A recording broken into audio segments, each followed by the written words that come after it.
चलिए बाबू, good evening सब लोगों को। वही हम सोचे कि भैया ये क्वेश्चन तो हम देख रखे हैं और पता चला कि 12 नंबर ही स्लाइड लगी हुई थी। देखिए बाबू, ये क्वेश्चन जो है ना एकदम बेहतरीन क्वेश्चन है। ये आपके एग्जामिनेशन में पूछे गए हैं और ये आपके एग्जामिनेशन को सुशोभित करने वाले प्रश्न हैं। तो ध्यान से देखो, ये कहता है कुछ व्यक्ति एक फुटबॉल के मैदान में खेल रहे होते हैं। तो बात ऐसी है कि कुछ व्यक्ति हैं, वो व्यक्तियों की संख्या कितनी है भैया मुझे नहीं मालूम है, लेकिन वो व्यक्ति क्या कर रहे हैं, तो फुटबॉल के मैदान में खेल रहे हैं। तो बेशक सी बात है, फुटबॉल ही खेल रहे होंगे। अब कहता है केवल 2 विद्यार्थियों ने लाल रंग की टी शर्ट पहनी है। अब देख लो क्या कहता है, मैदान पर कुल कितने खिलाड़ी खेल रहे हैं। तो 2 व्यक्ति ऐसे थे जिन्होंने क्या पहन रखी थी, तो रेड रंग की टी शर्ट पहन रखी थी। फिर कहता है ठीक 3 विद्यार्थियों ने पीले रंग की, यानी 3 विद्यार्थियों ने जो है ना वो येलो यानी पीले रंग की टी शर्ट पहन रखी थी। लाल रंग की टी शर्ट पहना हुआ एक व्यक्ति केसरिया रंग की टी शर्ट पहने हुए एकमात्र व्यक्ति को गेंद देता है, यानी एक व्यक्ति ऐसा है जिसके पास सैफरन रंग है। आगे चलते हैं। सफेद रंग की टी शर्ट पहने हुए व्यक्ति ने केसरिया रंग की टी शर्ट पहने हुए व्यक्ति से गेंद छीन ली, यानी एक व्यक्ति के पास व्हाइट रंग की ड्रेस भी है और फिर गेंद को हरे रंग की टी शर्ट पहने हुए खिलाड़ी के पास कर दी, यानी एक ग्रीन रंग भी है। आगे कहता है कोई अन्य व्यक्ति इस मैदान में नहीं खेल रहे थे, यानी कुल मिलाकर 3 2 5, 5 2 7 और 7 1 8, यानी टोटल मैदान में 8 लोग ही खेल रहे थे। तो आंसर हमारा ऑप्शन नंबर सी जाएगा, जो सबसे बेस्ट और सबसे परफेक्ट आंसर बन पाएगा। आगे चलें, नेक्स्ट क्वेश्चंस को देखोगे। देखिए बाबू, इस टाइप के जो कोडिंग डिकोडिंग है ना, खास करके ये पहले बैंकिंग सेक्टर में बहुत पूछे जाते थे, लेकिन अचानक से 2018 के एग्जामिनेशन में इस प्रकार के कोडिंग डिकोडिंग के प्रश्न जो हैं वो रेलवे सेक्टर में बहुत अधिक पूछे जाने लगे। तो देख लो क्या कहता है, यदि पहला तत्व एक सिंबल हो और अंतिम तत्व एक डिजिट हो। तो देख लो, तो पहला तत्व तो सिंबल नहीं है, यानी पहला शर्त लागू नहीं होगा। फिर कहता है यदि पहला तत्व एक विषम संख्या हो, बिल्कुल है, और अंतिम तत्व एक सम संख्या हो, वह भी है। तो पहले और अंतिम तत्वों को एई के रूप में कोड करना है। इसका मतलब है कि इसका कोड हम इस प्रकार से करने वाले हैं।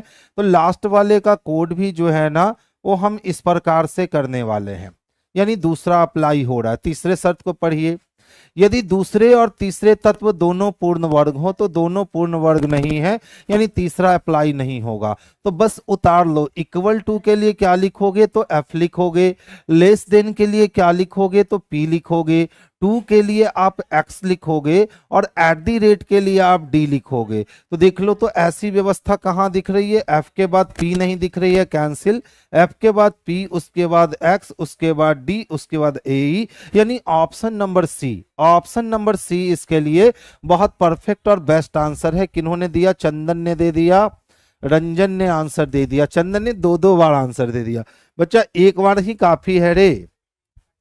आइए ध्यान से समझिएगा, रैंकिंग सेक्टर का प्रश्न है और बेहद ही खूबसूरत प्रश्न है। कहता है सर एक कक्षा के 65 विद्यार्थी उत्तर दिशा की ओर मुख करके एक पंक्ति में खड़े हैं, यानी टोटल 65 स्टूडेंट हैं जो नॉर्थ की ओर फेस करके एक उत्तर दिशा में यानी नॉर्थ की ओर फेस करके एक रो में खड़े हैं। अमृत पंक्ति के लेफ्ट एंड से 46 प्लेस पे है, जबकि कश्वी पंक्ति के राइट एंड से 14वें स्थान पे है। अब पूछता है सर अमृत और कश्वी के बीच में कितने लोग हैं। तो देख लो बाबू, 46 अमृत ने कैप्चर किया और 14 स्थान इन्होंने कैप्चर किया, यानी 6 4 10 का 0, 4 1 5 1 6, यानी दोनों ने मिलकर 60 स्थान कैप्चर कर लिए और टोटल 65 स्टूडेंट थे। और 65 स्टूडेंट में हमने देखा कि 60 विद्यार्थियों ने स्थान कैप्चर कर रखा है, तो मात्र 5 विद्यार्थी बचे। यही 5 विद्यार्थी जो होंगे वो दोनों के बीच में व्यवस्थित होंगे। तो आंसर हमारा ऑप्शन नंबर ए जाएगा, क्योंकि उसी में 5 दे रखा है। अब इस वाले क्वेश्चंस के लिए आपको कभी भी लाइन खींचने की जरूरत नहीं है। तो अब सर कैसे हम लोग लाइन नहीं खींचेंगे इस क्वेश्चंस के लिए, ये बहुत बड़ी बात होती है। तो देखिए इसके लिए 2 टाइप्स होते हैं, हमेशा माइंड में याद रखोगे। टाइप नंबर 1, यदि आप राइट लेफ्ट को ऐड करोगे तो उसकी वैल्यू टोटल से कम होगी, तो समझना ओवरलैप नहीं हुई है। इस स्थिति में टोटल में से राइट और लेफ्ट को जोड़ करके घटा लेना।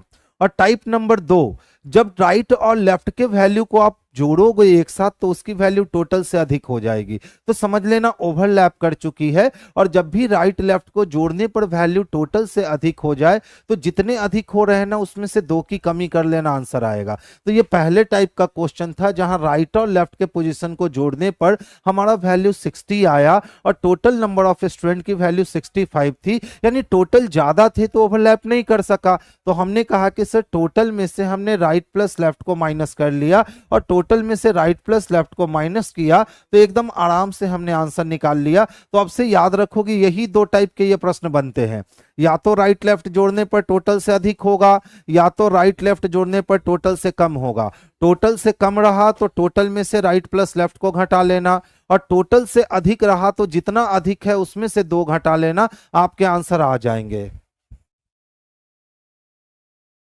चलिए नेक्स्ट वन देखेंगे। अच्छा देखो 12 घंटे वाली घड़ी है और दर्पण प्रतिबिंब में 3:55 का समय हो रहा है। तो याद रखोगे हमेशा रियल से इमेज टाइम जाना हो या इमेज से रियल टाइम जाना हो, मैं क्या कह रहा हूं, रियल से इमेज टाइम जाना हो या इमेज से रियल टाइम जाना हो, दोनों स्थिति में छोटी सी बात याद रखोगे, खास करके मिरर इमेज में मिनट को 60 पूरा करने हैं। अगर मिनट नहीं चले हैं तो घंटे को 12 और मिनट चले हैं तो घंटे को 11 पूरा करने हैं। तो मिनट को 60 पूरा करने के लिए 5 मिनट चाहिए, ऑलरेडी मिनट चले तो घंटे को 11 पूरा करने के लिए 8 चाहिए, यानी कि रियल समय क्या बज रहा होगा, तो 8:05 बज रहा होगा। देख लो बाबू ये इनइक्वालिटी के प्रश्न है, ठीक है, और इनइक्वालिटी के प्रश्न में कहे जा रहे हैं कि u जो है ना सर वो ग्रेटर है s से, और यहाँ पे कुछ मिसप्रिंट आ चुका है, देख लो यहाँ वाले सेक्टर में मिसप्रिंट आ चुका है। अब जब तक यहाँ वाला सेक्टर फाइंड आउट नहीं होगा हम लोग इस क्वेश्चन को सॉल्व कर नहीं सकते हैं, क्योंकि यहाँ अगर हम ग्रेटर की साइन डालते हैं तो सिचुएशन अलग हो जाएंगे, लेसर की साइन डालते हैं तो सिचुएशन अलग होंगे, ग्रेटर इक्वल की साइन डालते हैं तो सिचुएशन अलग होंगे। यानी जब तक यहाँ का प्रॉपर साइन हम लोग को नहीं मिल जाता है, ये फ्रंट मिस्टेक हो गया है, ठीक है। टाइपिंग वालों ने बिल्कुल सही काम किया होगा, लेकिन पीडीएफ बनाते समय ये फ्रंट जो है ना वो अचानक से मिस हो गया, जो ना हमें पता चल सका ना उन लोगों को पता चल सका। तो इस क्वेश्चन को आप राउंड कर लो,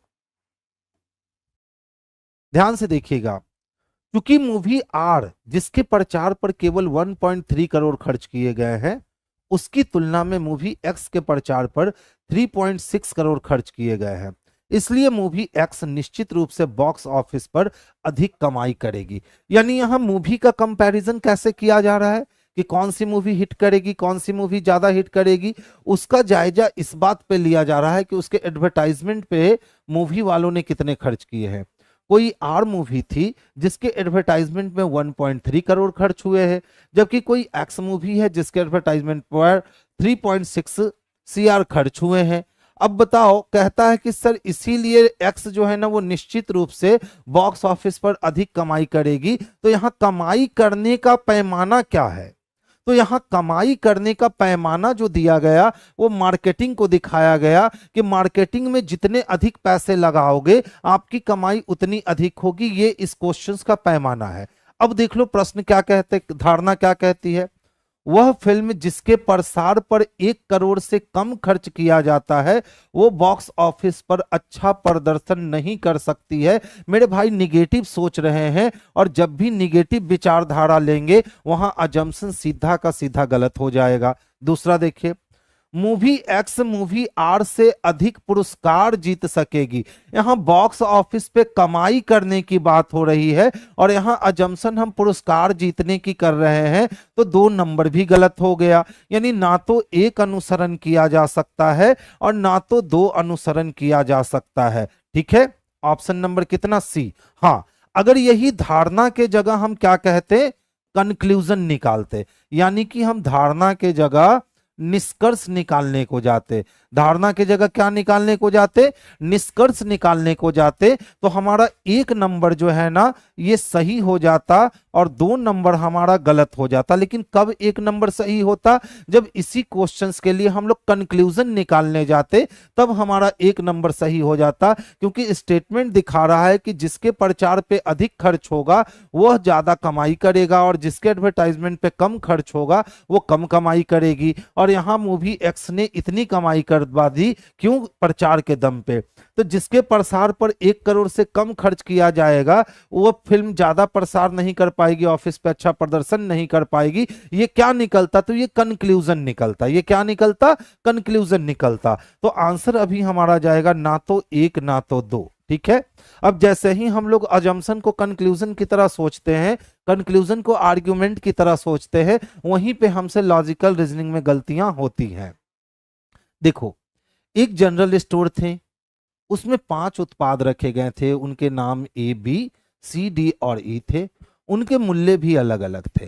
कहता है सर ए जो है ना वो सी से सस्ता है किंतु बी से महंगा है। तो ए उत्पाद सी उत्पाद से सस्ता था लेकिन बी उत्पाद से महंगा था।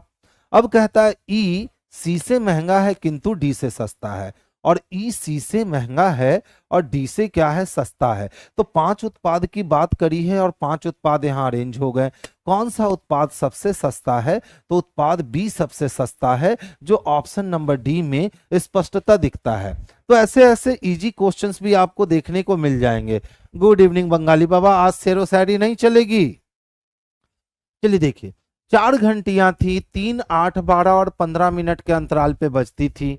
वे एक साथ बजने लगी, फिर कितने समय बाद एक साथ बजेगी। इस टाइप के क्वेश्चंस आपके मैथमेटिक्स में भी पूछे जाते हैं और इस टाइप के क्वेश्चंस आपके रीजनिंग में भी पूछे जाते हैं। यानी इसको एलसीएम से बनाना है। तो चलिए हम लोग एलसीएम लेते हैं किसका, तो 3 का, 8 का, 12 का और 15 का हमने एलसीएम ले लिया। तो सबसे पहले देखो, सबसे पहले 2 से काटोगे तो 3 हो जाएंगे, 4 हो जाएंगे, 6 हो जाएंगे और फिर कितने हो जाएंगे, तो 15 के 15 रह गए। अच्छा देखो, अगर फिर से हमने 2 से काटा तो 3 हो गए, 2 दूना 4 हो गए, 2 तिया 6 हो गए और ये 15 हो गए। अब तो ये भैया 3 से कटने वाला है, तो 1 हो गया, 2 रह गया, 1 हो गया और 5। तो 5 दूना 10 तिया 30, 30 दूना 60 और 60 दूना 120। 120 मिनट के बाद दोबारा ये घंटियां बजेगी। 120 मिनट का तात्पर्य हुआ कि 2 आवर के बाद ये घंटियां बजेंगी। तो ऑप्शन नंबर बी इसके लिए सबसे पर्याप्त आंसर है। गुड इवनिंग बाबू। न्यू रीजनिंग सेशन प्रैक्टिस 4 कब से आ रहा है गुरुजी? मंडे से आएगा बाबू। ठीक है, न्यू वाली सेशन जो है ना ऑनलाइन, वो मंडे से आ जाएगी। अच्छा देखो तो क्या किए गए हैं, 10 6 16 नहीं, 25 पचे 25, 5 चको 20। देख लो एकदम झुंझुन्ना वाला क्वेश्चन है। इन दोनों को जोड़ और इन दोनों का मल्टीप्लाई, तो 17 + 8 अगर हम कर दें तो वो 25 होगा। और इधर 5 गुने 5 कर दें तो वो भी मेरे भाई 25 होगा। इसी तरह से 13 + 7 कर दे तो 13 + 7 20 हो जाएंगे। और सेम कंडीशन से यदि हमने 5 गुने 4 लिख दिया तो यहाँ भी हमारे पास 20 होंगे। सेम तरीका देख लो, 6 + 12 को अगर ऐड करोगे आप तो आपके पास 18 आएंगे, और 6 को अगर 3 से मल्टीप्लाई करोगे तब भी आपके पास 18 आएंगे। इसका मतलब है कि 10 में 6 जोड़ने पड़ेंगे, तो 10 और 6 16 हो जाएंगे। और यहाँ 4 दे रखा है तो 4 से मल्टीप्लाई करोगे तब तो आपको 16 प्राप्त होंगे। यानी इस पोजीशन पे भी 4 चाहिए, और ऐसी व्यवस्था ऑप्शन नंबर ए में करी गई है। तो आंसर हमारा ऑप्शन नंबर ए जो है यही आराम से बन सकता है। आगे चलूं? अच्छा नेक्स्ट वन को देखोगे, ध्यान से समझिए। ये क्वेश्चन जो है ना देखने में बड़ा छोटा लग रहा है, लेकिन ये क्वेश्चन सही में अच्छा क्वेश्चन है। हम कह सकते हैं कि सर इस क्वेश्चंस को बनाने में एकदम लॉजिकल तथ्य का सामना करना पड़ा। तो क्वेश्चंस को पढ़ो। प्रैक्टिस करने वाले सभी वकीलों के पास एलएलबी की डिग्री होती है। यानी जो भी वकील प्रैक्टिस कर रहे हैं, चाहे वो किसी भी कोर्ट में प्रैक्टिस कर रहे हो, उनके पास क्या होगी, तो एलएलबी की डिग्री होगी। एमबीबीएस की डिग्री रखने वाले सभी लोग डॉक्टर होते हैं, और जो लोग एमबीबीएस की डिग्री रखते हैं वे सारे लोग क्या होते हैं, तो डॉक्टर। यानी एलएलबी की डिग्री वकील के हाथ लगी और एमबीबीएस की डिग्री डॉक्टर के पास लगी। किसी भी डॉक्टर के पास एलएलबी की डिग्री नहीं होती है। अब तीन स्टेटमेंट आपको दे दिए गए, तो किस विकल्प को तार्किक आधार पर सही माना जा सकता है? प्रत्येक व्यक्ति या तो प्रैक्टिस करने वाला वकील है या उसके पास एमबीबीएस की डिग्री नहीं है। तो बताइए, जब यहाँ कह दिया गया है, दो ही लोग की बात कर रहा है, एक वकील की बात कर रहा है और एक डॉक्टर की बात कर रहा है। जो भी प्रैक्टिस करने वाले वकील हैं उनके पास एलएलबी की डिग्री है, और जो भी डॉक्टर हैं उनके पास एमबीबीएस की डिग्री है, और दोनों डिग्री एक दूसरे को मिल नहीं सकती। तो प्रत्येक व्यक्ति कहता है या तो प्रैक्टिस करने वाला वकील है या तो उसके पास एमबीबीएस की डिग्री नहीं है। तो एमबीबीएस की डिग्री तो है, तो ये गलत हो गया। दूसरा नंबर देखोगे, प्रत्येक व्यक्ति या तो प्रैक्टिस करने वाला वकील नहीं है, जबकि प्रैक्टिस करने वाला वकील है या उसके पास एमबीबीएस की डिग्री नहीं है, तो यह भी गलत हो गया। चर्चा तो दो ही लोग की हो रही है। प्रत्येक व्यक्ति या तो प्रैक्टिस करने वाला वकील नहीं है या उसके पास एमबीबीएस की डिग्री है, तो यह भी गलत हो गया। प्रत्येक व्यक्ति या तो प्रैक्टिस करने वाला वकील है या उसके पास एमबीबीएस की डिग्री है, तो या तो वकील होगा तो उसके पास एलएलबी होगा, या तो वो डॉक्टर होगा तो उसके पास एमबीबीएस होगा। यानी ऑप्शन नंबर डी जो है ना, यही इसके लिए सबसे परफेक्ट और सबसे उचित आंसर बन सकते हैं। अतुल प्रजापति जी ने सही कहा। इसका मतलब है बंगाली बाबा आप कभी क्लास नहीं देख रहे थे, अभी आप शेरो शायरी लिख रहे थे। देखिए, इसीलिए हमने चेक किया था, पूछा बंगाली बाबा आज की शायरी, तो उन्होंने क्लास छोड़कर बंगाली बाबा ने शायरी लिखा, लेकिन अच्छी शायरी लिखी है। देख लो, सुन लो आप लोग भी। हवाओं के भरोसे मत उड़, चट्टाने तूफानों को का भी रुख मोड़ देती हैं, अपने पंखों पर भरोसा रख, हवाओं के भरोसे तो पतंग उड़ा करती है। बहुत अच्छा है, लेकिन थोड़ा सा पता है, अगर इसको हम कहते हैं हवाओं के भरोसे मत उड़, चट्टाने तूफानों का भी रुख मोड़ देती हैं, अपने पंखों पर भरोसा कर, हवाओं के भरोसे पतंग छोड़ दे तो वो भी किसी और छोड़ उड़ जाती हैं। चलिए, बहुत बढ़िया, आगे चलते हैं बाबू हम लोग। नेक्स्ट वन देखोगे, देखिए भैया, रीजनिंग की नई फाउंडेशन दिया हूं 27 जुलाई से, मैं बार बार कह रहा हूं, ये सुबह 9 बजे से 10 बजे किसान कोल्ड स्टोरेज में आ रही है। तो जो भी आपके मित्र बंधु हैं, जो भी आपके छोटे कलीग हैं, जो भी आपके छोटे आए हैं, जो अभी पटना नए नए, और वो इंस्टीट्यूट की तलाश कर रहे हैं कि किस इंस्टीट्यूट जाया जाए, तो आप आंख बंद करके प्लेटफॉर्म में भेज सकते हैं हम इस सर के पास रीजनिंग पढ़ने को। अच्छा देखो बाबू, कितने वेन डायग्राम है रे, तो 3 वेन डायग्राम है, जिसमें इंग्लिश भी शामिल है, हिंदी भी शामिल है और गणित भी शामिल है। कहता है निम्न चित्र में से संख्याएं उन परीक्षाओं में फेल छात्रों की कुल संख्या दर्शाती है जो कि 500 है। उन छात्रों की प्रतिशत संख्या जो न्यूनतम 2 परीक्षाओं में फेल हुए हैं, तो न्यूनतम 2 परीक्षा में फेल होने वाले 12 यहाँ है, 12 यहाँ है और 10 यहाँ है। तो 12 12 24 और 24 और 10 कितने हो गए, तो 34 विद्यार्थी कुल है जो परीक्षा में क्या हुए हैं, तो फेल हुए हैं। अब सवाल उठता है कि सर 34 कितना है 500 का? ठीक है, 34 कितना है 500 का? 34 कितना है 500 का? ऊपर 100 रखेंगे कि नीचे 100 रखेंगे? 500 का 34 कितना परसेंट होगा? तो 500 का 10% तो 50 हो जाएगा, 1% 5 हो जाएगा, 5 छक 30 हो गए, यानी कि 6.8। चलो इतना कैलकुलेशन नहीं करते हैं, डायरेक्ट हम लोग करते हैं 6.8। ठीक है, ऑप्शन नंबर ए। चलो लो भाई, आप ले लो हमसे 30 सेकंड, लेकिन आप जो है ना, इस क्वेश्चंस को हमें सॉल्व करके दिखाओ कि इसके आंसर 0, 125, 100, 144 में से कौन से आंसर हैं जो पर्याप्त रूप से जा सकते हैं। उसने यातों की बात करी थी बच्चा, उसने कही थी कि जितने भी लोग हैं ना, उसमें से या तो लोग एलएलबी की, या तो लोग प्रैक्टिस कर रहे हैं, या तो लोग डॉक्टर एमबीबीएस की डिग्री रखे हैं। तो जितने लोग वहाँ ये वकील थे वो लोग क्या कर रहे होंगे, प्रैक्टिस कर रहे होंगे, क्योंकि उनके पास एलएलबी की डिग्री थी। और जितने लोग आपके पास डॉक्टर थे उनके पास एमबीबीएस की डिग्री थी। तो अगर या नहीं लगी होती ना बच्चा तो सही नहीं होता, वो गलत हो जाता, लेकिन वहां या लगे थे। देखिए आंसर आने शुरू हो गए 100। बहुत बढ़िया। देख बाबू क्या किया ना कि 5 में से 5 को माइनस किया जी तो 0 हो गए, और 0 का स्क्वायर चढ़ा लिया तो फिर से 0 हो गए। इसी तरह से 11 में से 3 को माइनस कर दिए गए तो 8 बच गए, और 8 का स्क्वायर करने पर हमें पता चला सर 64 मिल गए। इसी तरह से अगर मैं 12 में से 2 को माइनस करता हूं तो मुझे 10 मिल जाएंगे, और 10 का स्क्वायर करने पर मेरे भाई 100 हो जाएगा, जो ऑप्शन नंबर सी में स्पष्टता देखने को मिल रहा है। तो आंसर हम लोग ऑप्शन नंबर सी को करेंगे। इसमें लो 20 सेकंड। अगर 20 सेकंड में आपने काउंट कर लिया तो सही है, आपकी ट्रायंगल काउंटिंग अच्छी है। ठीक है, 20 सेकंड ऑनली। जल्दी से इसको तोड़ दो, इसमें कितने ट्रायंगल हैं। ट्रायंगल में याद क्या रखना है, किसको पहले काउंट करना है किसको बाद में काउंट करना है, ये इल्म होना चाहिए। किसको ग्रुप में काउंट करे और किसको टुकड़े टुकड़े में काउंट करे, ये आना चाहिए। अगर हमने ये सीख लिया तो हम लोग ट्रायंगल काउंटिंग को इजीली हैंडल कर सकते हैं। देखिए आंसर क्या आ रहे हैं, 16 ट्रायंगल, शायद 22। देखिए बंगाली बाबा ने सबसे पहले कहा कि सर जी शायद 22 होंगे, शायद नहीं रे बच्चा। सोमेन कुमार जी ने कहा सर आंसर इसके तो सी होने चाहिए, यानी इसमें मात्र 16 ही ट्रायंगल होने चाहिए।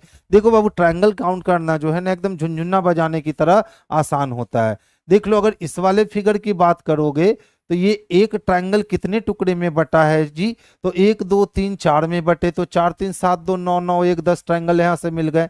अच्छा अगर हम यहां से बात करें तो यहां से कितने ट्रायंगल मिलने वाले हैं, तो यहां से 3 मिलने वाले हैं सर। तो यहां से 10 और 3 13 हो गए। 13 के बाद देख लो ये वाले ट्रायंगल की बात करें तो ये 14 नंबर का हो जाएगा, और इस पूरे की बात करें तो ये 15 नंबर के हो जाएंगे। इसी तरह से यहाँ इस ट्रायंगल की बात करें तो ये 16 नंबर का हो गया, और इस पूरे को अगर हम मिला देंगे तो ये 17 नंबर के ट्रायंगल हो गए। 17 के बाद आगे हम चलते हैं। देख लो यहां से लोगे तो आपको 3 ट्रायंगल मिलेंगे क्या, बोलो मिल जाएंगे ना। तो 17 के बाद 17 और 3 20 हो गए। 20 के बाद देखो आपने अभी तक इस वाले को काउंट नहीं कर रखा है, तो यहां से ये बड़ी वाली ट्रायंगल को पकड़ोगे तो ये एक ट्रायंगल हुआ यानी कि 21 नंबर के, और एक यहां से ये बड़ी वाली ट्रायंगल पकड़ोगे तो ये 22 नंबर के। यानी सही में इसमें कितने ट्रायंगल है, तो सही में इसमें टोटल 22 ट्रायंगल है, यानी ऑप्शन नंबर डी। ठीक है, आगे चलूं। ध्यान से समझिएगा, अभी तक तो इस टाइप के क्वेश्चंस को आपने ब्लड रिलेशन में देखा होगा कि हैश के पहले आ गए तो मम्मी, एट द रेट के पहले आ गए तो पापा। लेकिन इस क्वेश्चंस को अब क्या करने लगा है कि डायरेक्शन में देने लगा है। ठीक है, अब इसको लोग कह रहे हैं कि सर ये कोडेड डायरेक्शन है। क्या कहने लगे हैं सर, कोडेड डायरेक्शन है। और जिस तरह से ब्लड रिलेशन बनाना इजी होता है ना, उसी तरह से इसको भी बनाना इजी होता है। ध्यान से समझिएगा कि मैं इस क्वेश्चंस को कैसे ऐसे ही ध्वस्त करता हूं।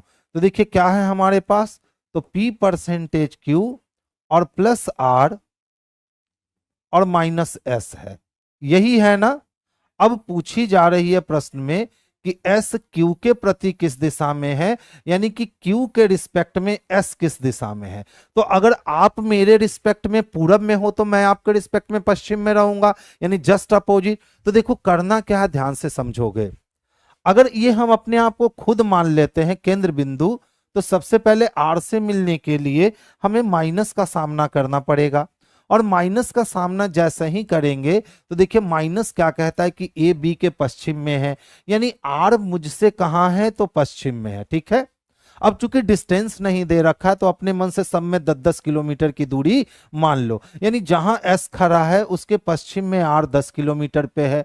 अब प्लस किसको डिनोट करता है, तो प्लस का मतलब उत्तर है, यानी पश्चिम से उत्तर जब जाएंगे तो एस से नॉर्थ वेस्ट हो चुका होगा क्यू, एस से नॉर्थ वेस्ट हो चुका होगा क्यू, और परसेंटेज का मतलब है पूरब में। और फिर यहां से जब पूरब में आएंगे तो ये नॉर्थ वाली बात तो खत्म हो गई। इसका मतलब पी एस के उत्तर में है तो एस पी के कहाँ होने वाला है, तो दक्षिण में होने वाला है। देख लो तो अगर मैं हूं तो ये मेरे पश्चिम में गया, और पश्चिम के बाद उत्तर में तो उत्तर पश्चिम, और यहां से प्लस का मतलब है, परसेंटेज का मतलब है पूरब में।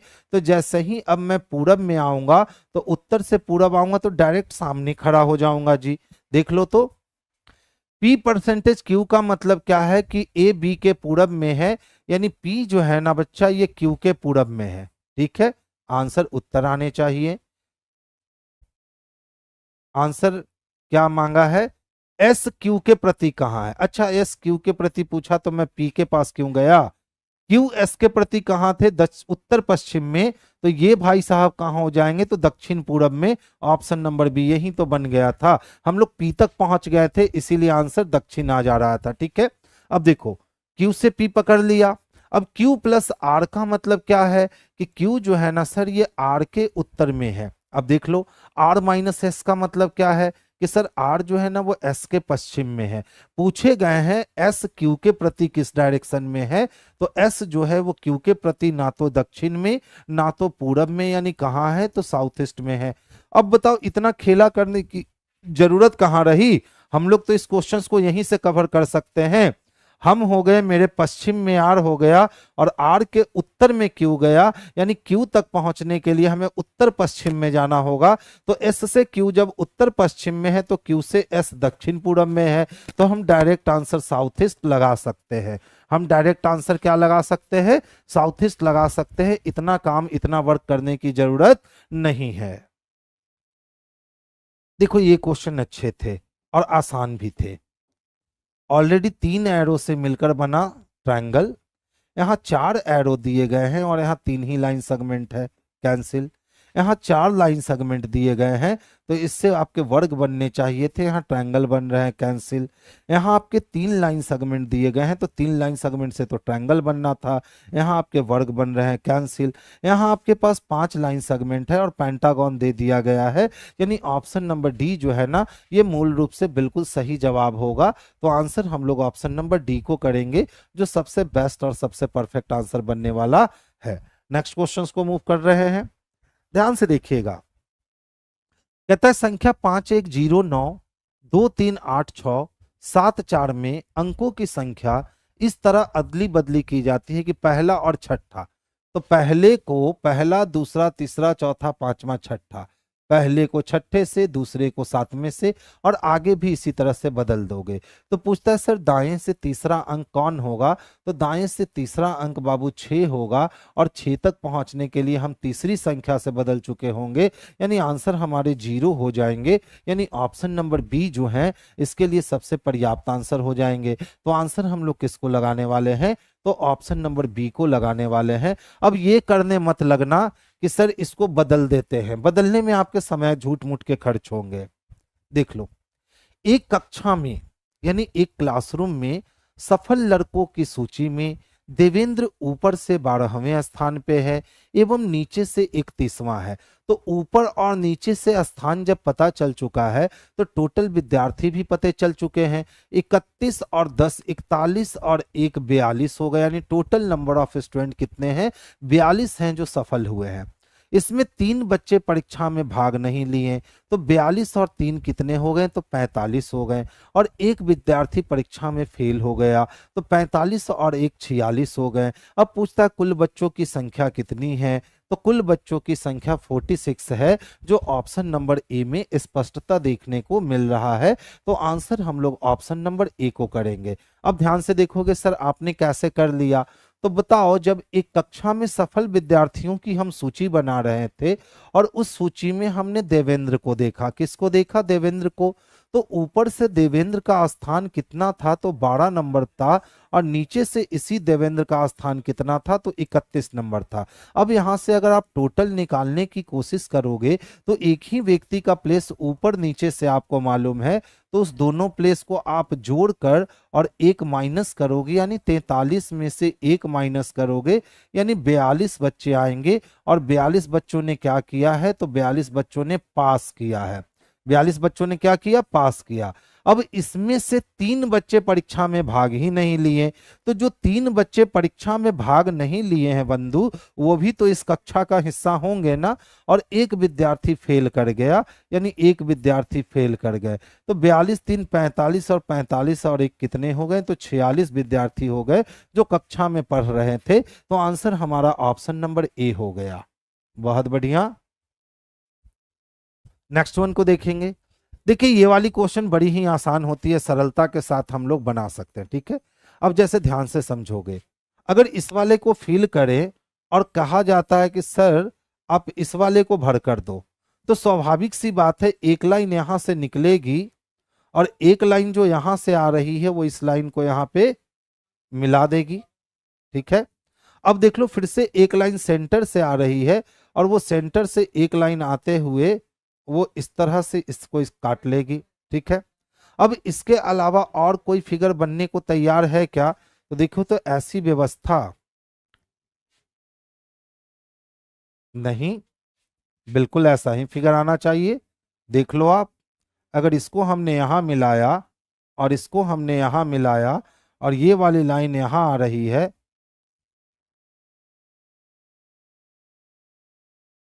दिख रहा है क्या, यानी बिल्कुल इसी तरह की फिगर बननी चाहिए। इसका मतलब है कि यहाँ एक लाइन और मिस करी गई है, यहाँ पे एक लाइन होनी चाहिए थी जो क्वेश्चंस वाले हिस्से में मिस करी गई है। अगर क्वेश्चंस वाले हिस्से में हम एक लाइन और यहाँ पे ऐड करते हैं, एक लाइन और यहाँ ऐड करते हैं, तब ये वाला हिस्सा जा करके आगे जुटेगा और इसमें आएगा। तो हम लोग यहाँ से काटेंगे इसको, तब ये आकृति मेरी ऐसी बननी चाहिए, ठीक है, जो कि ऑप्शन नंबर ए में ही दिख रही है। तो देखिए इस लाइन के मिस होने के कारण ये लाइन मिस है, यहाँ ये लाइन क्या है, मिस हो चुका है, जिसके कारण आपके क्वेश्चन जो है ना वो अच्छे से नहीं दिख रहे थे। तो आंसर हमारे पास क्या आएगा, तो ए आएगा कि डी आएगा, नहीं बाबू डी आएगा। आंसर क्या आएगा, डी आएगा। ये वाली फिगर बन जाएगी, देख लो किस में बन रही है, तो ऑप्शन नंबर डी में बन रही है। तो वो एक लाइन मिस है, आप उसको मेंशन कर लोगे, ठीक है। नेक्स्ट वन देखोगे। अच्छा ये क्वेश्चन अच्छी है, आप इसको बनाओ तो मैं आपको 30 सेकंड देता हूं, जो मोर देन इनफ है इस क्वेश्चंस को सॉल्व करने के लिए। आजकल आप लोग कोडिंग डिकोडिंग में बहुत ज्यादा गलतियां करने लगे हो, ठीक है। कोशिश करो इसको बनाने की।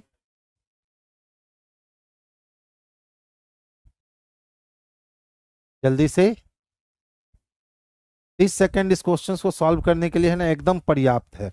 कुछ भी नहीं किए गए हैं प्रश्न में, बहुत इजी कॉन्सेप्ट है।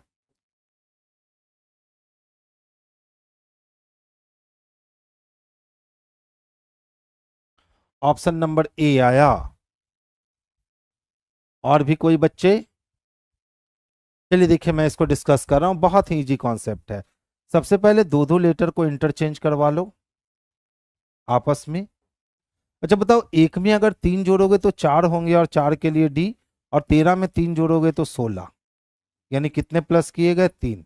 इसी तरह से देख लो 20 में अगर फिर से 3 प्लस करोगे तो 23 यानी डब्ल्यू आएगा, और 19 में अगर 3 जोड़ोगे तो 22 हो जाएंगे, उसके लिए 22 लिख दे रखा है, फिर से प्लस 3 कर दिए गए। तो 18 में अगर आप 3 प्लस करोगे तो 18 3 21 होंगे, 21 के लिए यू आया, और 5 में 3 ऐड करोगे तो 8 आएगा। सेम किसके साथ करना है, साकेत के साथ करना है। तो सबसे पहले क्या करोगे, दो दो लेटर को इंटरक्रॉस लगाओगे, और इसके बाद सबसे पहले लेटर और फिर डिजिट।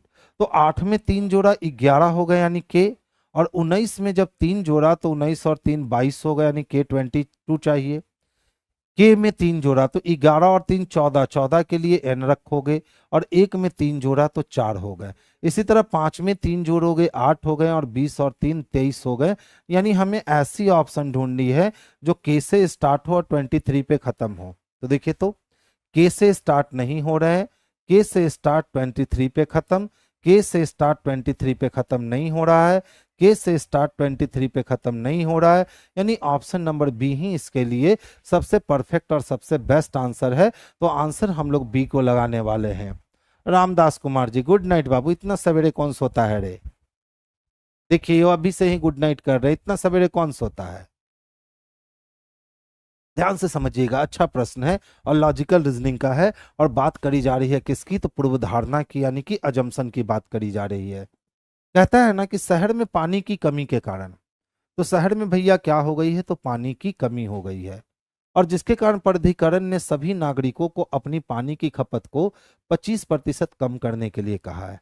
अब सबसे पहले पूर्व धारणा और अवधारणा में अंतर समझ लो, फिर इसको बनाना आपके लिए एकदम बिल्कुल इजी हो जाएगा। देखिए अक्सर हमें लगता है कि सर पूर्व धारणा और अवधारणा सेम चीज है, लेकिन मेरे भाई मैं बतला दूं, पूर्व धारणा अलग चीज है, अवधारणा अलग चीज है।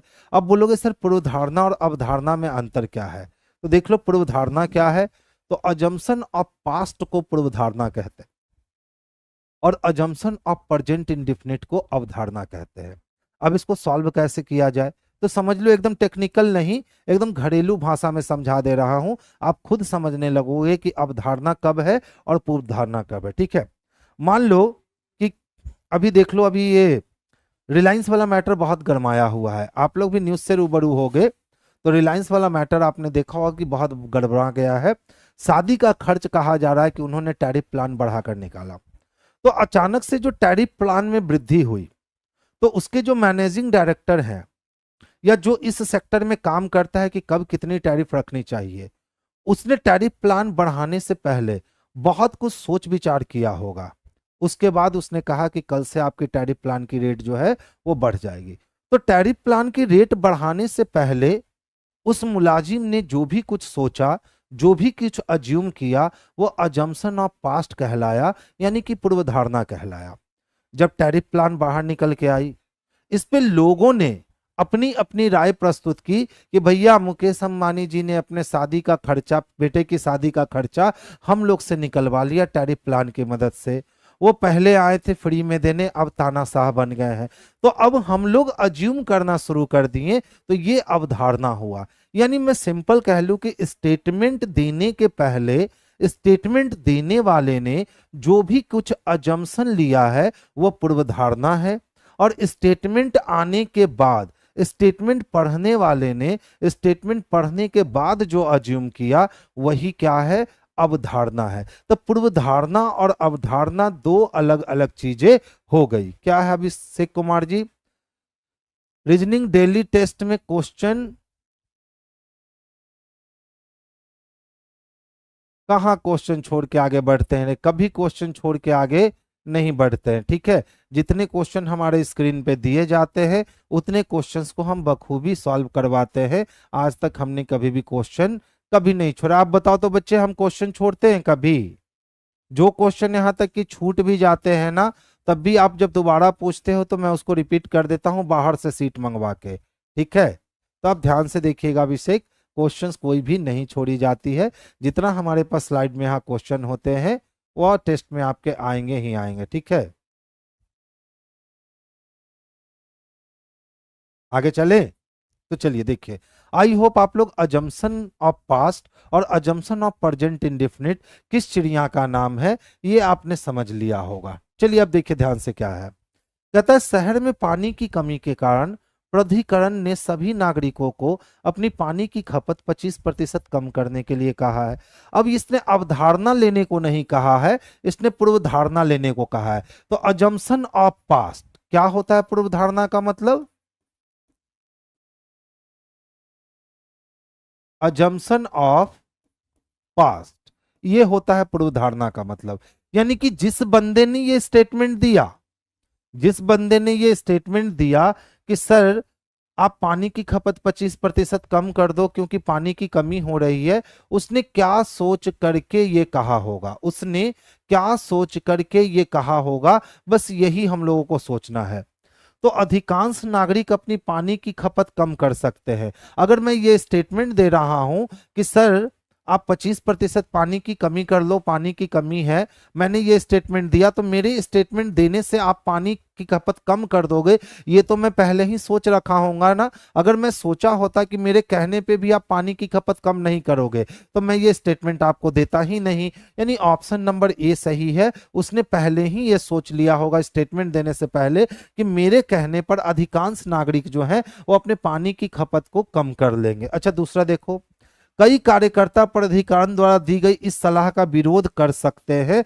दूसरा गलत हो गया, क्योंकि अगर विरोध कर सकते हैं तो विरोध कैसे करेंगे? अगर विरोध करेंगे इसका मतलब वो नगर निगम के विरोध में जाएंगे, और लॉजिकल रीजनिंग में मैं हमेशा समझाता हूं, कार्यपालिका के विरुद्ध, न्यायपालिका के विरुद्ध, राजतंत्र के विरुद्ध, लोकतंत्र के विरोधाभासी कभी भी नहीं होना होता है। तो अगर हम इसके इस फैसले का, नगर प्राधिकरण के इस फैसले का विरोध करेंगे, इसका मतलब हम नगर पालिका के विरोध में जाएंगे, और नगर पालिका के विरोध में जाने का तात्पर्य है कि हम सरकार के विरोध में जाएंगे। तो इसी कारण दूसरा नंबर क्वेश्चन गलत हो गया। यानी केवल एक पूर्वधारणा अंतर्निहित है और दो पूर्वधारणा अंतर्निहित है। तो यहाँ आंसर किसको लगाओगे? तो आंसर बी नंबर को लगाओगे। किसी ने आंसर सी दिया है और किसी ने आंसर डी दिया है, जबकि बी नंबर किसी ने नहीं दिया है। रोशन कुमार जी, हाँ बाबू, ऑनलाइन टेस्ट हमारी रीजनिंग ऐप पर होती है, उसकी टाइमिंग शाम में 5 से 6 है। चौथा सेशन जो है वो आपकी मंडे से रिस्टार्ट हो जाएगी। अभी तीसरा सेशन जो है वो पूरी तरह से समाप्त हो चुकी है, चौथा सेशन मंडे से है ना बच्चा, ये रिस्टार्ट हो जाएगी। आगे चलूं क्या? चलिए नेक्स्ट क्वेश्चंस की ओर मूव करते हैं। अब देखो भैया, यकीन बैच टीआरई 4.0 के लिए अभी तक टीआरई 1, टीआरई 2, टीआरई 3 में यहाँ रिजल्ट प्लेटफॉर्म से बहुत आने वाले हैं। टीआरई 3 में और 1 और 2 में तो बहुत आ गए, और टीआरई 3 में भी बच्चों का एग्जाम बहुत अच्छा गया है, क्योंकि सर लोगों ने यहाँ बहुत मेहनत करी थी बच्चों पे, जिससे वो रिजल्ट निकालने में सक्सेस हो सके। तो इसी तरह से उन्हीं मेहनत, उन्हीं विश्वास के साथ टीआरई 4 के लिए यकीन बैच अनाउंस की गई है। ये बैच आपकी 2024 में 9 जुलाई से अनाउंस हो चुकी है, और ये बैच चल रही है। इसकी एग्जाम वैलिडिटी जब तक है तब तक आपकी ये बैच रन करेगी। ये क्लास 1 to 5 के लिए है, यानी जो बच्चे 120 मार्क्स की तैयारी कर रहे हैं उनके लिए ये है बीपीएससी शिक्षक तैयारी 4.0। तो जो भी आपके मित्र बंधु, आपके कलीग हैं जो पटना में आए हैं और 4 की तैयारी करना चाहते हैं, आप आंख बंद करके उनको प्लेटफॉर्म टीम के हवाले कर सकते हैं। यहाँ से उनको रिजल्ट लाने में बहुत सहूलियत मिलने वाली है। नेक्स्ट क्वेश्चन की ओर चलते हैं। देख लो भैया, अच्छा क्वेश्चन है। 3 जनवरी 2018 को बुधवार था, तो निम्नलिखित में से कौन फिर 3 जनवरी को बुधवार होगा? तो देखिए, हमेशा याद रखोगे, रेपिटेशन जो होते हैं, रेपिटेशन ऑफ कैलेंडर, वो 3 तरीके के होते हैं। तो रेपिटेशन ऑफ कैलेंडर कितने तरीके के? 3 तरीके के। सारे लोग नहीं बताएंगे ये बातें, अच्छे से सुन लेना। एक रिपीटेशन कैलेंडर का 1 साल के अंदर होता है, जब महीनों के दिन समान हो जाते हैं, ठीक है। दूसरा रिपीटेशन ये है जो पार्टिकुलर एक डेट का रिपीटेशन किसी और वर्ष में खोज रहा है। और तीसरा रिपीटेशन वो होता है जब इसमें पूरे कैलेंडर का रिपीटेशन होता है। जैसे अगर यही हम कहते 2018 का कैलेंडर पुनः कब प्रयोग में लाया जाएगा, तो ये टाइप 3 हो जाता है। तो रिपीटेशन कितने टाइप के होते हैं? तो रिपीटेशन 3 टाइप के होते हैं। पहला, एक ही वर्ष के अंदर महीनों के दिन रिपीट करते हैं। दूसरा, पार्टिकुलर कोई डेट रिपीट करता है, जैसा कि 21 नंबर क्वेश्चन में आपको दिख रहा है। और तीसरा, ईयर रिपीट करते हैं, यानी पूरा का पूरा होल कैलेंडर रिपीट करेगा। तो देखिए, इस वाले का रूल है ना कि 4 साल में 5 शेष दिन जमा होते हैं। तो बताओ, अगर मैं 3 जनवरी और 2018 को हूं, जिस दिन को कह रहा है कि भैया वेडनेसडे है, तो प्रत्येक 4 साल में 5 शेष दिन मिलेंगे। और जब इन शेष दिनों की संख्या 7 या 7 के गुणज पर आएगी, तो सेम डे को सेम डेट रिपीट कर जाएंगे। तो सबसे पहले हमने इसमें 4 साल जोड़ दिए, तो हम कहां पहुंच गए? तो 3 जनवरी और 2022 को पहुंच गए। और चूंकि 4 साल जंप किया है, तो 5 शेष दिन मुझे मिलेंगे। अब 22 से जब मैं 3 जनवरी और 2023 तक जाऊंगा, तो इसमें 1 दिन का अंतर आएगा, यानी अब 6 दिन हो गए। और फिर जब मैं 3 जनवरी और 2024 को जाऊंगा, तो 2024 तो लीप ईयर है, लेकिन मैं 3 जनवरी को ही रुक गया हूं, तो 29 फरवरी का इफेक्ट नहीं पड़ेगा, यानी यहाँ एक दिन के ही अंतर आएंगे और 5 और 2 7 दिन पूरे हो जाएंगे। और जब भी 7 या 7 का गुणज पूरा हो जाए तो वो सेम डे को सेम डेट रिपीट हो जाते हैं, यानी 2024 में जो है ना ये फिर से 3 जनवरी 2018 को बुधवार आएगा। अब बहुत सारे बच्चे क्या करते हैं ना कि इस वाले क्वेश्चंस पे ये वाली ट्रिक लगा देते हैं कि सर 2018 में 11 साल जोड़ दो तो 8 1 9 1 2 और 2029 हो गया, और जो ये जोड़ दोगे ना वो गलत हो जाओगे, जो ये जोड़ दोगे वो गलत हो जाओगे, क्योंकि ये तब कर सकते हो क्यों कि ये तब कर सकते हो जब होल कैलेंडर का रिपीटेशन मांगता। अगर पूछता कि सर 2018 का कैलेंडर कब रिपीट करेगा, तब हम कहते कि सर 2018 लीप ईयर +2 है, 11 साल जोड़ देने पर 2029 आएंगे, यानी 2029 में रिपीट करेगा। लेकिन ये कब होता, जब वो कहता 2018 का कैलेंडर पुनः कब रिपीट होगा। लेकिन यहाँ प्रश्न क्या पूछी जा रही है, 3 जनवरी 2018 को बुधवार था, तो पुनः 3 जनवरी 2018 कब 2000 में आएगा आपका ये कौन सा दिन, तो बुधवार का दिन। तो आई होप आप तीनों रिपीटेशन को अच्छे से समझ चुके हो। नेक्स्ट क्वेश्चंस की ओर मूव करते हैं और 22 नंबर क्वेश्चन देखते हैं। अचानक से देखिए 18 वाले एग्जामिनेशन में इस टाइप के क्वेश्चन आकर के बच्चों को चौंका दिया।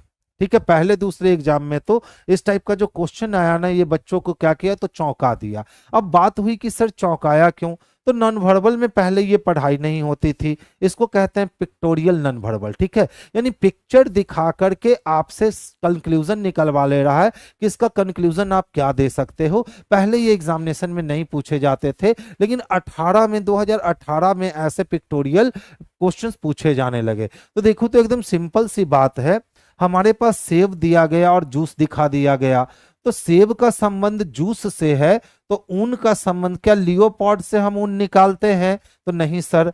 हाथी से ऊन निकालते हैं, तो नहीं सर। स्नेल से ऊन निकालते हैं, तो नहीं सर।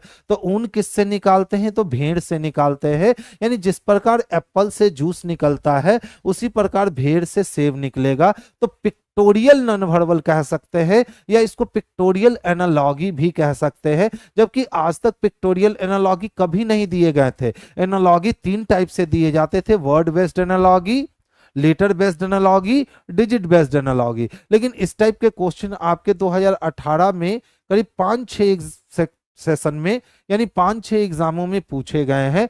तो इस बार भी ऐसा हो सकता है कि आपको 3-4 घटनाएं दिखा दे और पूछे कि बताइए भैया ये किस घटना को दर्शा रहा है। तो इसके लिए पहले से तैयार रहोगे, अलर्ट मोड में रहोगे।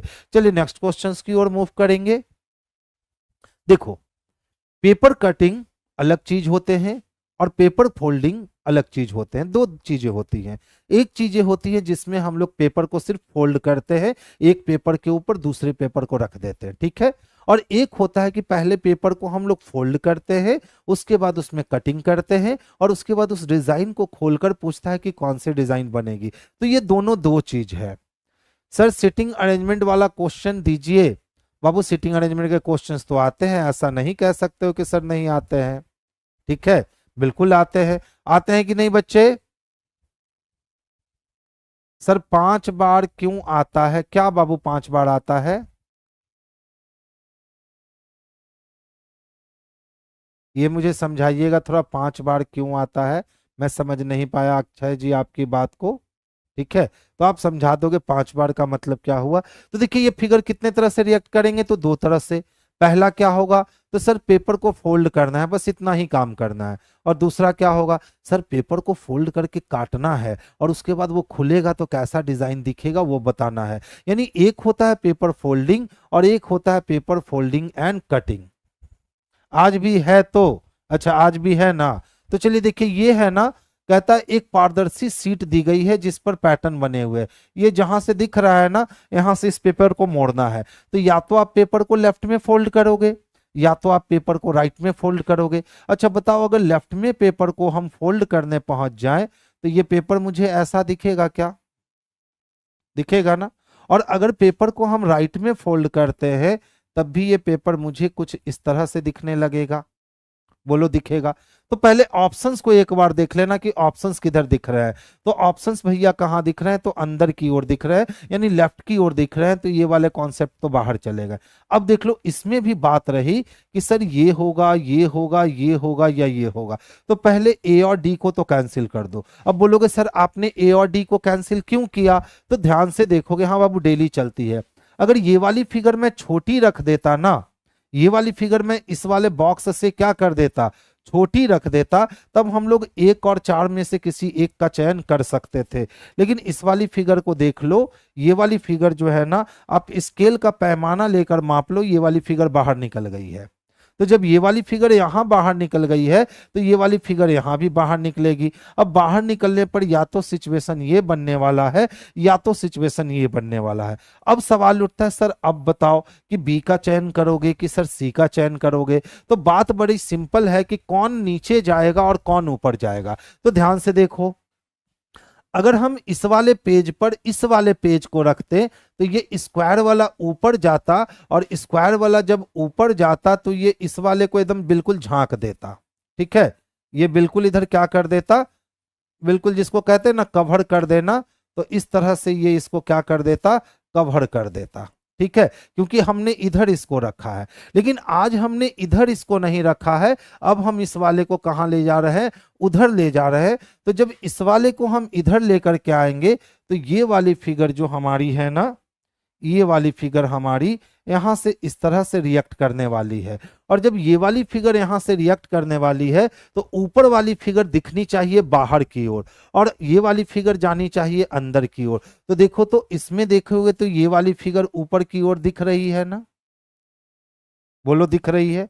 अब इसमें देखने जाओगे तो ये बाहर वाली फिगर आई तो है, लेकिन अंदर वाले लाइन को छुपा दी है। जबकि यहाँ पे बिल्कुल साफ दिख रहा है कि भैया ये लाइन को छुपा नहीं पाएगा, ये ऐसा फिगर बना तो लेगा। जबकि देख लो ऊपर ये वाले अंदर वाले फिगर को क्या कर रखा है, छुपा दे रखा है। तो क्या अंदर वाला फिगर छुपेगा कि नहीं छुपेगा, तो हाँ सर अंदर वाला फिगर छुपेगा, क्योंकि ये वाली पेज तो नीचे चली जाएगी, ये वाली पेज ऊपर आएगी। तो यहाँ हमारा बी नंबर कैंसिल हो जाएगा और हमारा सी नंबर परफेक्ट आंसर हो जाएगा। यानी देख लो आप लोगों ने कितनी गलतियां करी हैं। सब लोगों ने एक लाइन से बी नंबर डाल दिया है। अरे छुटुआ कैसे, अच्छा एक बंदे ने, जद्या शंकर कुमार ने कहा सर सी होगा। बहुत बढ़िया बाबू, कैसे बी हो सकता है बताओ। जब ये वाली फिगर यहाँ पे आएगी, ये वाली फिगर यहाँ आएगी, तो ये फिगर खाली है या भरी हुई है नहीं पता चल रहा है।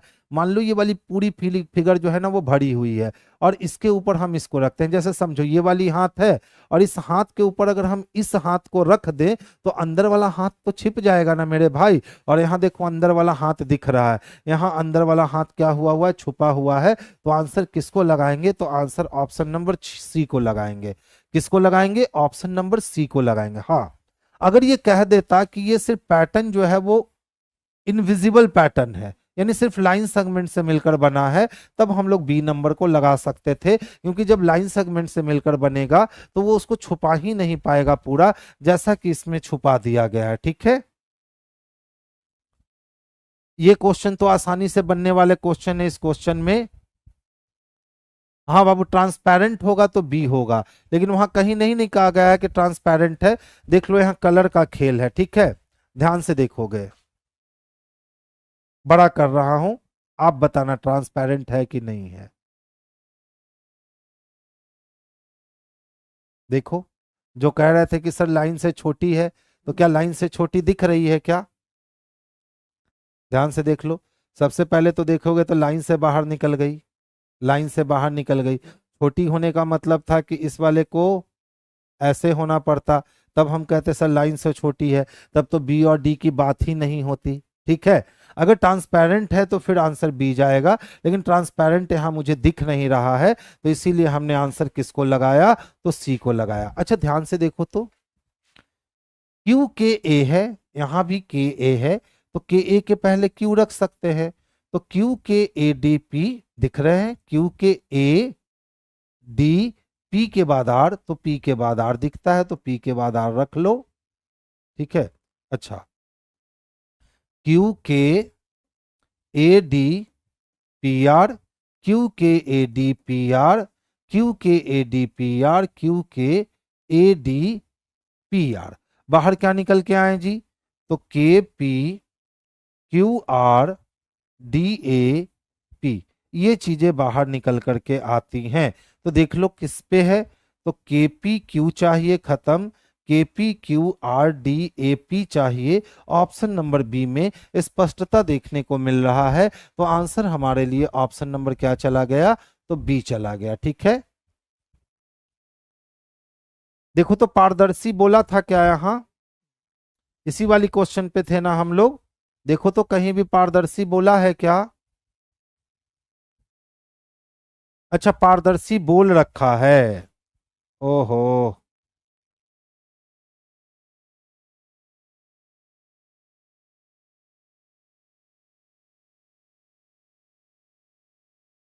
इसको ऊपर कर दिए थे इसीलिए नहीं दिखा ना।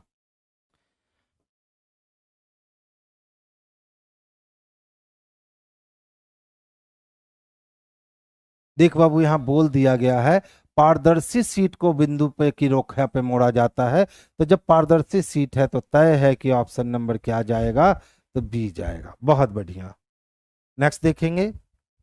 देखो कहता है 7 मित्र हैं, सुभी, प्रिंस, केतन, विशाल, महिमा, कृषि और नैतिक। यानी 7 मित्र को गोले पर रखना है और सारी लोग कहाँ किए हुए? तो केंद्र की ओर अपनी पीठ किए हुए हैं। तो जब केंद्र की ओर पीठ किए हुए हैं, यानी केंद्र के बाहर की ओर मुख होगा। जब केंद्र की ओर पीठ किए हुए हैं, यानी केंद्र के बाहर की ओर क्या होगा मेरे भाई? तो मुख होगा। और जब केंद्र के बाहर की ओर मुख होगा तो राइट बोले तो क्लॉकवाइज घूमेंगे और लेफ्ट बोले तो एंटी क्लॉकवाइज घूमेंगे। यही होता है। अब देख लो क्या हुआ। सुभी प्रिंस के दाईं ओर ठीक बगल में बैठी है, तो जहां भी प्रिंस बैठेगा उसके ठीक दाईं ओर कौन बैठेगी? तो सुभी बैठेगी। सुभी को बैठा लिया हमने। आगे चलो क्या कहता है। नैतिक और कृष्ण विशाल के बाईं या दाईं ओर बगल में नहीं बैठे हैं, छोड़ दो लाइन को। विशाल प्रिंस के बाईं ओर तीसरा है, तो प्रिंस के बाईं ओर पहला, दूसरा और तीसरा। यहां जगह किसके लिए है? तो ये जगह विशाल के लिए है। ये जगह किसके लिए? विशाल के लिए। आगे चलते हैं। महिमा विशाल के दाईं ओर ठीक बगल में बैठी है, और विशाल के दाईं ओर ठीक बगल में कौन बैठी है? तो महिमा बैठी है। आगे चलो। प्रिंस के दाईं ओर तीसरे स्थान पे कौन बैठा है? तो देखिए, तो प्रिंस के अगर दाईं ओर पहला, दूसरा और तीसरा देखे तो महिमा बैठी है, बाकी को बैठाने की जरूरत नहीं है। आधा अधूरा बनाकर ही हमें पता चल गया कि आंसर क्या हो गया। तो ऑप्शन नंबर सी जो है यही इसके लिए परफेक्ट आंसर हो गया। आगे चले, नेक्स्ट वन देख लो। 26 नंबर क्या कहता है? कथन कह रहा है कोई भी पुलिस अधिकारी डॉक्टर नहीं है, कुछ डॉक्टर विशेषज्ञ हैं और सभी इंजीनियर डॉक्टर हैं। यानी पहला ही स्टेटमेंट हमारे पास निगेटिव है और बाकी दो स्टेटमेंट हमारे पास पॉजिटिव है। अब देख लो, कहता है कुछ इंजीनियर पुलिस अधिकारी हैं। बताओ, इंजीनियर को पुलिस अधिकारी तक ले जाएंगे तो वो निगेटिव बन जाएगा, यानी पहला गलत है। कोई भी इंजीनियर पुलिस अधिकारी नहीं है। इंजीनियर से मांगी गई दहेज मिल जाएगा। डॉक्टर मिलवाने को तैयार है, पुलिस अधिकारी ने भी दहेज दे दिया, यानी दूसरा सही है।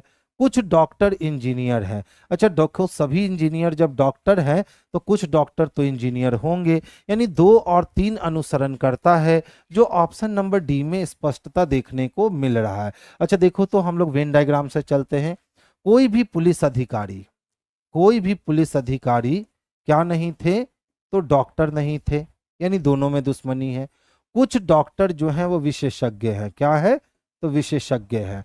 और फिर कहता है सभी इंजीनियर डॉक्टर है। जितना भी इंजीनियर है ना बाबू, ये सारे के सारे इंजीनियर क्या है? तो ये सारे के सारे इंजीनियर डॉक्टर है। अब कहता है कुछ इंजीनियर पुलिस अधिकारी हैं। जब सारे इंजीनियर डॉक्टर के अंदर हैं और डॉक्टर का दुश्मन पुलिस अधिकारी है, तो इंजीनियर का भी तो दुश्मन पुलिस अधिकारी हुआ। कहता है कोई भी इंजीनियर पुलिस अधिकारी नहीं है। तो सही कह रहा है कि इंजीनियर किसके अंदर? डॉक्टर के अंदर।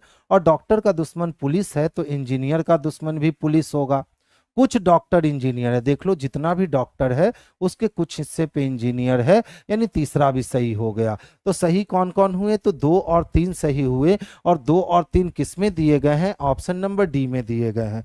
25 को फिर से बता दे। देखिए कुछ नहीं है। कितने लोग हैं? 7 लोग हैं ना। बैठा लो 7 लोगों को। और जैसा कि उसने कहा कि सर इसके केंद्र की ओर अपनी पीठ करके बैठे हैं, ठीक है, बस यही लाइन आपको कंफ्यूज करता है। जैसे मान लो ये हमारे कमरे हैं, ठीक है, ये हमारा क्या है, कमरा है, और मैं सेंटर को देख रहा हूं। तो जब मैं सेंटर को देख रहा हूं तो केंद्र की ओर मुख किए हूं, लेकिन अगर मैं केंद्र की ओर पीठ कर दूंगा इसका मतलब है मैं आउट ऑफ सेंटर देख रहा हूं। जब केंद्र की ओर पीठ कर दूंगा इसका मतलब है कि मैं आउट ऑफ सेंटर देख रहा हूं। तो आउट ऑफ सेंटर जब मैं देखने लगा इसका मतलब है अब मेरा राइट जो है वो क्लॉकवाइज घूमने लगेगा और मेरा लेफ्ट जो है वो एंटी क्लॉकवाइज घूमने लगेगा। अब देख लो पहला डाटा क्या कहता है। पहले डाटा ने कहा कि सुभी जो है ना सर वो प्रिंस के दाईं ओर ठीक बगल में बैठी है। तो जहां भी बाबू आप प्रिंस को बैठाओगे प्रिंस तो बाहर देखेगा, और केंद्र के बाहर की ओर देखने का मतलब दायां क्लॉकवाइज चलेगा। तो उसके तुरंत दाएं में कौन बैठी है, तो सुभी बैठी है। हो गया। अब कहता है नैतिक और क्रिस विशाल के बाईं या दाईं ओर ठीक बगल में नहीं बैठे हैं।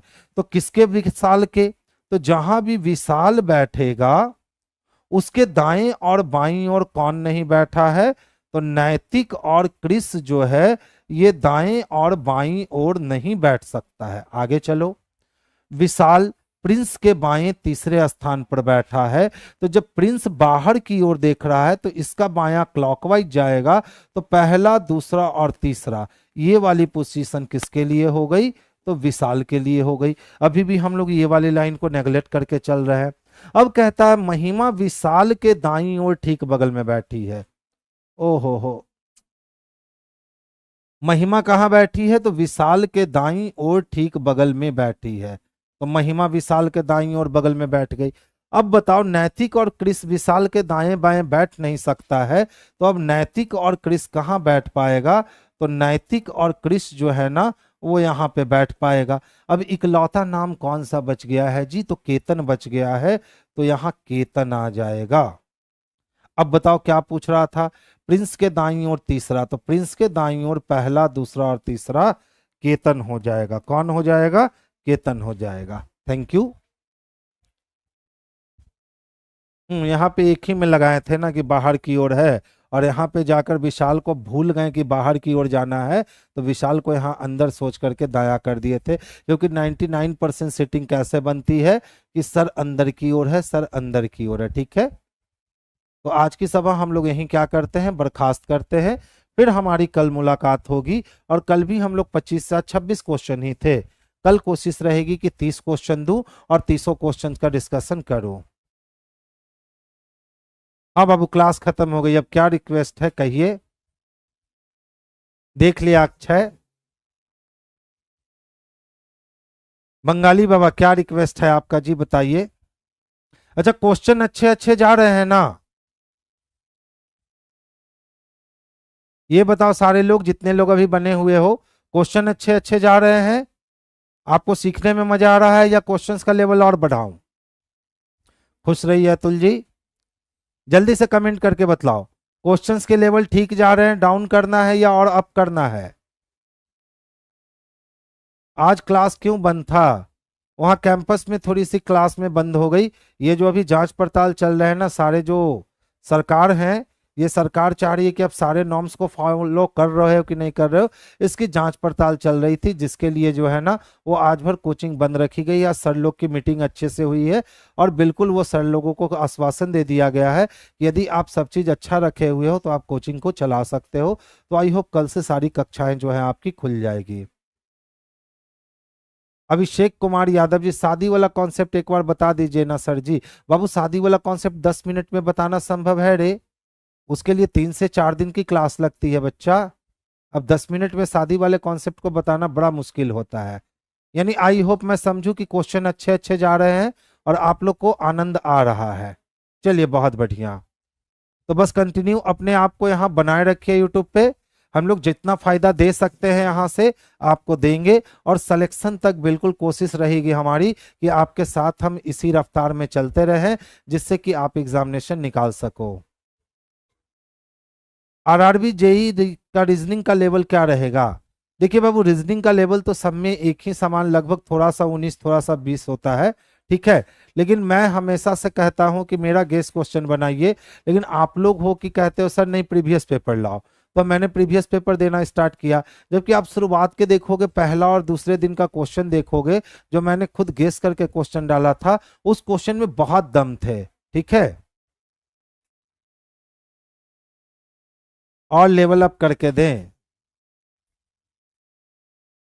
अभिषेक, सैटरडे वाली जो क्लास लेता हूं ना, इस सैटरडे से जो क्लास सैटरडे वाली चलती है मेरी 2 से 2.5 घंटे की, वन डे वन टॉपिक, इस सैटरडे से कोशिश करूंगा उस क्लास को लाइव लाने की। ठीक है, तो आप वहां से भी प्रॉफिट हमसे ले सकते हो, जहां से बन पड़े मैं आपको प्रॉफिट देने की कोशिश करूंगा। तो चलिए आज की सभा हम लोग यहीं बर्खास्त करते हैं। आप लोगों की राय जानकर अच्छी लगी कि सर अच्छे क्वेश्चन जा रहे हैं, लेकिन मुझे मन लगेगा तब जब मैं अपना गेस्ट क्वेश्चन भी दूंगा, उसमें ज़्यादा अच्छा लगता है। क्योंकि उसमें क्या होता है ना कि आप विद्यार्थियों की स्ट्रेंथ कितनी कैपेसिटी है, ये उस क्वेश्चन से बाहर निकल के आती है। और जिनको हमने पढ़ा दिया वो तो प्रीवियस पेपर को झुनझुन्ना की तरह चबा ही जाओगे, मुझे ये यकीन है। ठीक है, तो चलिए कुछ दिन और वेट कर लीजिए, पहले प्रीवियस पेपर को हम लोग खत्म कर देते हैं। उसके बाद एग्जाम का जो लास्ट समय आएगा ना, उसमें 10 दिन कंटिन्यू गेस क्वेश्चन कर करके, रोज 100-150 क्वेश्चन कर करके, वो लास्ट का 10 दिन जो है वो मैं आपको करवा दूंगा। वहां से हो जाएंगे, काफी हो जाएंगे उतने। ठीक है, तो अभी तो पार्टी शुरू हुई है, अभी बीच में आने दीजिए, अंत होने दीजिए, मजा आएगा अभी। और बिल्कुल बिल्कुल बिल्कुल। चलिए, तो आज की सभा हम लोग यहीं बर्खास्त करते हैं। कल फिर से 7:30 बजे हमारी और आपकी यहीं मुलाकात होगी। चलिए, आज की सभा यहीं बर्खास्त होती है।